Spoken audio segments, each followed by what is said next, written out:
Está hecha la presentación. El doctor Esteban Acosta está con nosotros, psiquiatra designado por ACE para integrar los equipos de MIDES para atender poblaciones vulnerables.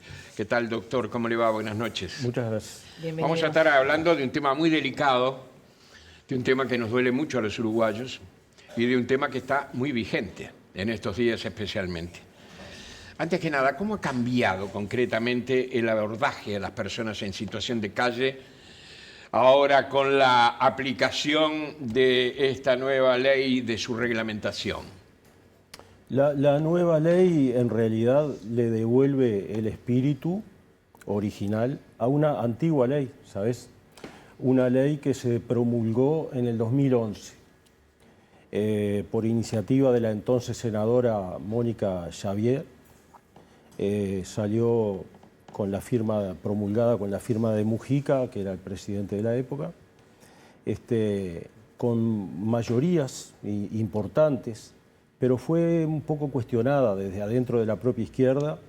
Entonces salió con una redacción que fue como retocada y era imprecisa, y además como si fuese hija de una madre soltera, de Mónica, quedó sin reglamentar.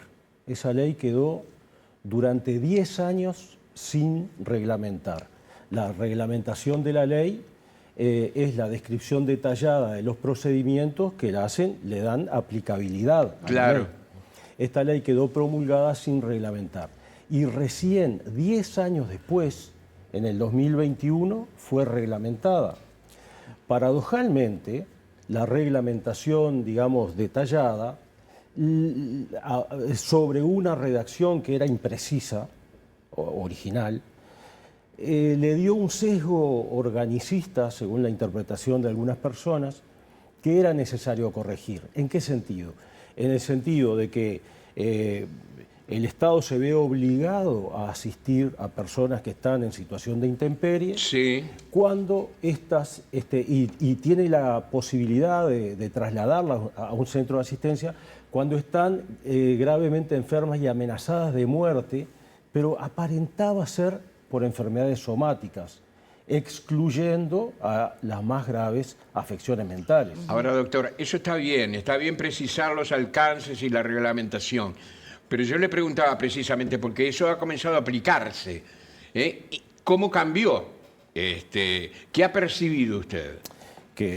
Lo que digo es que esta ley que se aprobó hace unos 100 y pocos días y que comenzó a aplicarse hace unos pocos días, le devuelve entonces el espíritu original a la ley del 2011 y levantó las mismas resistencias desde los mismos sectores que la ley aquella. Entonces, la aplicación fue un poquito escandalosa, porque estamos en tiempos electorales. Sabemos que en estos tiempos tan nobles, donde un país como el nuestro, que es una democracia plena, elige a sus representantes políticos, es un momento realmente importante, pero donde los pensamientos como que se sesgan y se simplifican. Cuesta mucho pensar con cierto refinamiento en tiempos electorales. Así se malinterpretó esta ley, que es un recurso indispensable para los que trabajamos en la primera línea de fuego, en la trinchera del trabajo social. La necesitábamos, y fue interpretada, digo, a la luz de este momento inoportuno. Pero no solamente la política, por ejemplo, la Sociedad de Psiquiatría también la criticó. Dice que muchas de las cosas que dice la ley ya se podían aplicar o se podían hacer. Vos sabés que me hace sentir un poquito culpable eso, porque vos sabés que las instituciones gremiales y científicas padecen de un bajo nivel de participación, todas adolecen de eso, de un bajo nivel de participación. Entonces me da vergüenza no haber estado, por de pereza o por no sé por qué, no estuve, no aporté a esa discusión, y salió un documento que tenía que salir porque esta ley de alguna manera involucraba a la psiquiatría nacional, era pertinente que la sociedad hiciera una declaración, pero fue apresurada y errónea. Claro, pues la mirada de la gente es, bueno, los psiquiatras no están de acuerdo con esto. Y vaya, final, si hablamos de personas con problemas de salud al mental... final, por culpa de la desidia de uno y la baja participación, son 2 o 3 compañeros que asumen este tipo de responsabilidades. Y yo digo que un par de psiquiatras con un diagnóstico erróneo no es algo tan raro. No es una cosa excepcional. Acosta, ¿no? me interesa ordenar un poquito, a ver, trabajar... ¿Me dejas desde- decir una cosita Sí. solamente, Diego? Perdón Sí. por interrumpirte. No se debe sentir culpable. La Sociedad de Psiquiatría también dijo que la liberación de la marihuana no era algo aconsejable para nuestro país. Otro disparate. Y sin embargo, fue aprobado. Pero ese disparate que cometió Perdón, también Diego, nuestra sociedad científica, para ese tipo de declaración hubo participación.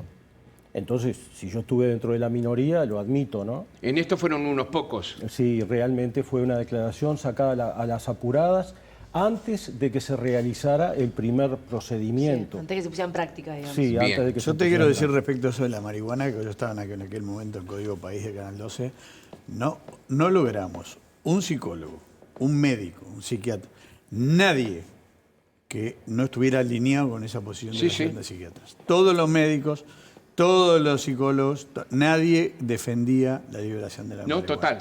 total. Y Diego, también perdón. algunos de los políticos implicados que por motivos políticos no lo decían. Generaremos otras entrevistas. Sí, Sí, porque ahí ya la porque- regulación avanzó y hay alguna evidencia empírica sobre el tema. Pero quiero volver al trillo. Acosta trabaja desde antes de esta ley 2011, que básicamente le da herramientas a las personas que trabajan con gente de la intemperie para poder hospitalizarlas, aunque sea contra su voluntad, ¿no? No, Diego, no es hospitalizar. Bueno, es arrimarlas. arrimar, bueno, la terminología utilizada en la ley habla de hospitalización. Pero yo quiero saber, antes de que existiera esta primera ley de Mónica Xavier, cómo trabajaban ustedes, cómo se arrimaban a estas poblaciones, qué hacían con ellos en caso de encontrar que estaban, digamos, afectados y no podían, digamos, estaban corriendo peligro su vida. Ahora se agrega lo del peligro para terceros. ¿Cómo trabajaban ustedes ahora, en ese momento, y cómo trabajan eventualmente ahora? Cuando empezamos, yo concretamente empecé en el año 2007, no había un marco legal.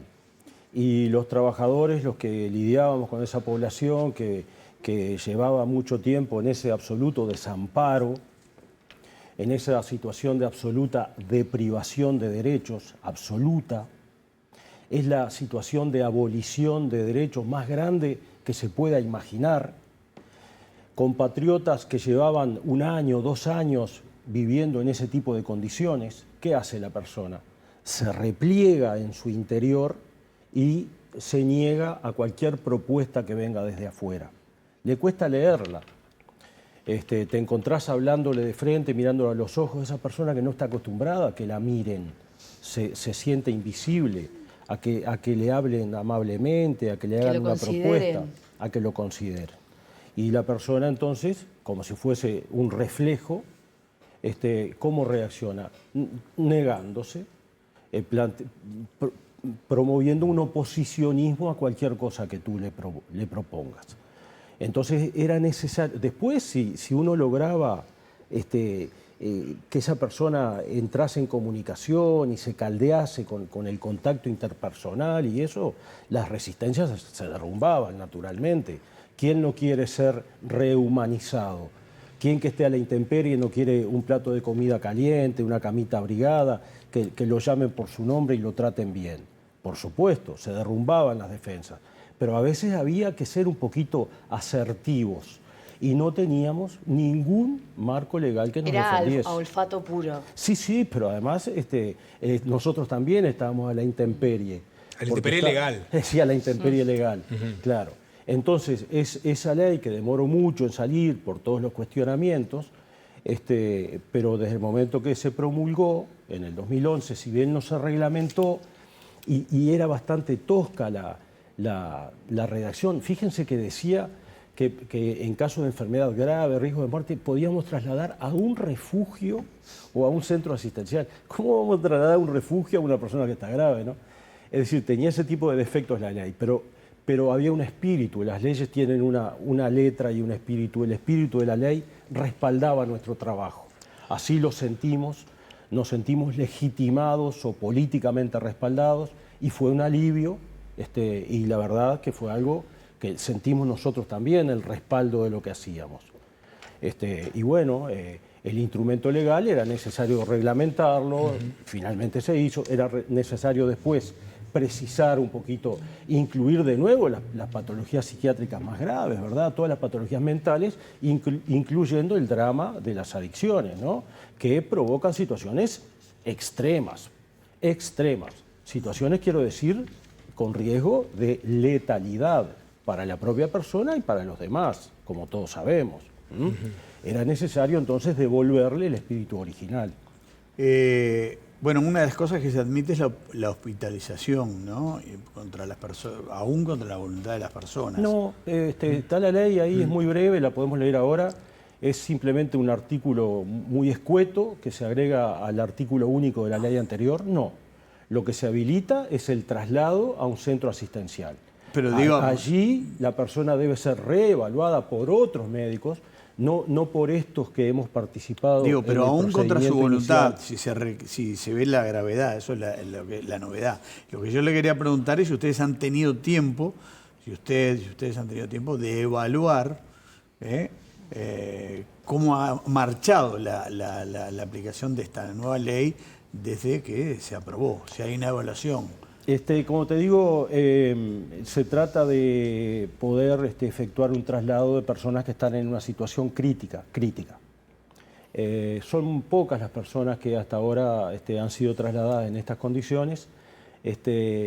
La última información que tuve se hablaba de 20 personas, de las cuales 7 siendo evaluadas con tranquilidad en la puerta del Maciel o del Pasteur, en un centro asistencial, evaluadas tranquilamente y bueno, y además considerando siempre la voluntad de la persona. Si la persona obcecadamente se empecina en no querer ser atendida, ¿no, verdad? Se le dice, usted tiene tal cosa, habría que atenderlo, usted tiene que retomar el tratamiento para su enfermedad pulmonar, para su cuerpo, y la persona dice, no quiero, lo que quiero decir, y se van. De hecho, de los 20 traslados que se efectuaron, 7 se fueron. Y capaz que hoy se fueron más. Doctor, ¿y cuál es el concepto de situación crítica? Uno piensa, por ejemplo, en el hombre con 3 grados bajo cero de sensación térmica durmiendo abajo de un cartón en la calle, aunque no presente quizás síntomas pero uno desde afuera lo percibe como situación crítica. ¿Eso es una situación crítica o no? ¿O tiene que presentar signos vitales críticos? No, vos sabés que las bajas temperaturas no son el factor de todos los estresores posibles, no son el más, es el que a nosotros nos parece más, lluvia, grave, baja ¿no? temperatura, No es fácil abrigarse. Las personas que están en situación de calle saben, conocen los recursos para poderse abrigar, y no considero que sea el factor más importante. Tienen defensas ellos mismos. Sí, ¿Y el factor cuál sería? De salud, digamos. Claro, nosotros, por ejemplo, hay pocas mujeres en calle. Hay pocas, ¿saben? Sí, es verdad, uno lo ve en la calle, ahora que usted Da la lo sensación dice. que cada vez hay más. Vos sabés que no, hay una sobre-representación de varones. No, con el tema de la pasta base hay algunas, pero muy pocas, son muy pocas las mujeres que hay. Pero bueno, había 2 mujeres que estaban en situación realmente grave, ¿no? Una de ellas, por la cuadra del Barfacal, gravemente enferma, con una enfermedad que produce una inmunodepresión severísima, es una enfermedad muy conocida, que produce una deplexión de las defensas inmunitarias terrible, porque está en fase avanzada. La persona tenía una escabiosis, tenía gusanos que le salían por la piel, estaba delirando, una mujer sola, en calle, completamente loca, inmunodeprimida y con este tipo de infectación en su organismo. Y con una caquexia, es decir, el grado extremo de desalimentación, con pérdida absoluta de la grasa corporal. Esa señora, que la conozco de hace tiempo, siempre hizo lo mismo, no sé por qué, se niega a que le demos una mano, no la podíamos ayudar. Y bueno, ahora está haciendo su tratamiento ahí en el Maciel, está bien, no ha no ha demostrado intención de irse ni nada de eso. En el Maciel la seguridad, digamos, es muy débil. Si ella quisiera se habría escapado, ¿no? No lo hizo, está bien, aceptando el tratamiento. Qué lindo, ¿no? Otra señora, bueno, no voy a abundar en descripciones individuales, pero lo mismo, ¿no? Y hombres también que están delirando en agudo. Esas personas son peligrosas porque agarran palos, agreden, cosas, eso es bastante frecuente, pero sobre todo son objeto de agresiones. También voy a evitar descripciones, pero no hay cosa que no haya visto. Y agresiones mortales he visto muchas. Hace 17 años que trabajo, ¿no? Hacia ellos. Sí. De muchos tipos. Sí, aporafobia, sí. Porque, es decir, la fobia a la pobreza, la fobia al otro, al diferente, a esa persona que da una mezcla de asco, de indignación. Pero y de entre rechazo. personas de calle también, supongo. ¿Cómo? Entre personas de calle también. Sí, bueno, viste que hay como dos categorías, digamos, los que son gregarios y los que son solitarios. Pero entre los gregarios hay dos grandes categorías, los presos, los adictos a la pasta base y bueno, y una combinación de los dos factores que también se da, ¿no? Y la pasta base no es una droga recreativa, es un veneno que destruye las neuronas y tiene predilección por las neuronas prefrontales y las que relacionan los dos hemisferios entre sí, que es ahí donde está la capacidad inhibitoria del ser humano por motivos morales, es decir, sin esos grupos neuronales la persona queda a merced de su impulsividad más primitiva.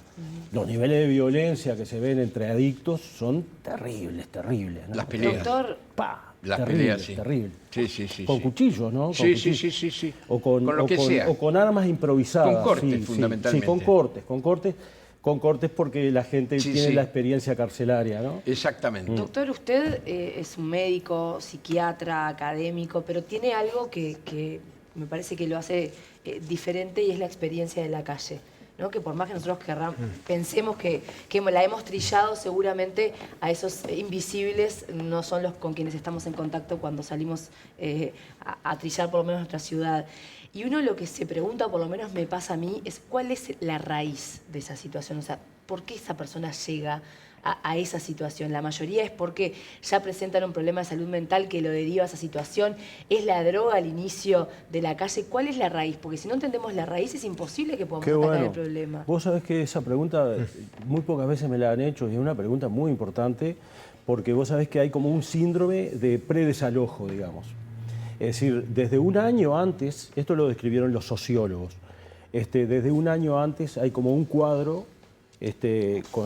con alto grado de posibilidades, como un conjunto de factores de riesgo que combinados hacen que sea inminente la pérdida de la residencia de la persona, la pérdida del techo. Y los factores que tú mencionaste están dentro de ese menú. De todas maneras, el más determinante, el que estadísticamente mejor se correlaciona con el terminar en situación de calle, no lo mencionaste, es la pobreza, ¿Pero es la pobreza estructural, o sea, la pobreza de cuna, o es la pobreza a propósito de una situación de, no sé, de reclusión que me lleva... ¿No hay gente con buen pasar que también vive en la calle? No, hay excepcionalmente solo por drogas, incluyendo el alcohol entre las drogas. Le pregunto lo de la raíz de la expresión pobreza de cuna es increíble, ¿no? La voy a patentar. Claro que sí. No, pero es importante saberlo, porque muchas veces es reduccionista tal vez el razonamiento de ese trinomio calle, droga, cárcel, ¿no? ¿Es tan así o también esa pobreza estructural de la primera infancia que tanto estamos hablando hoy en día lleva a esas repercusiones? Exactamente lo que vos estás diciendo.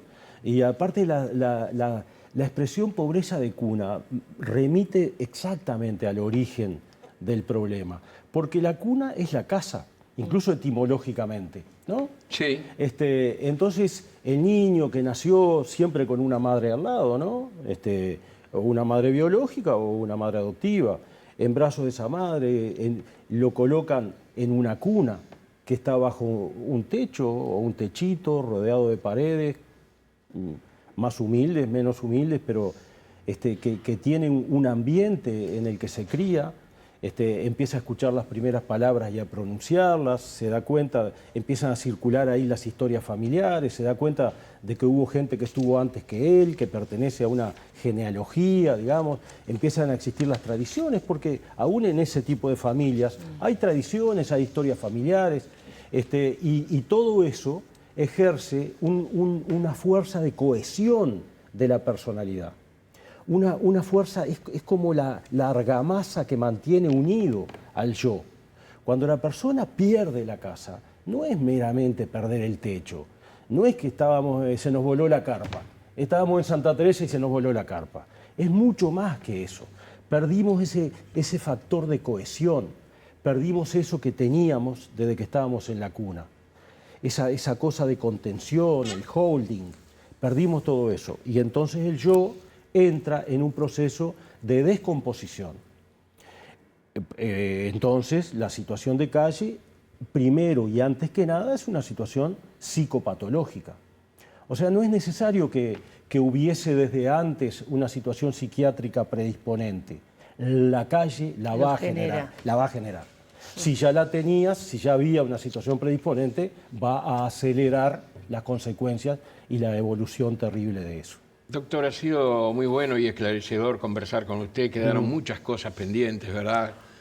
Es decir, la repercusión del alcohol, la droga, la gente que sale de la cárcel, los individuos solos, los errantes, los individuos que andan errantes por la vida y no quieren otra cosa que eso. Me imagino que usted como psiquiatra debe tener muchas cosas para decir sobre eso. Lo vamos a hablar en otra oportunidad, ¿le parece? ¿Cómo no? Totalmente de acuerdo. Fue un gusto.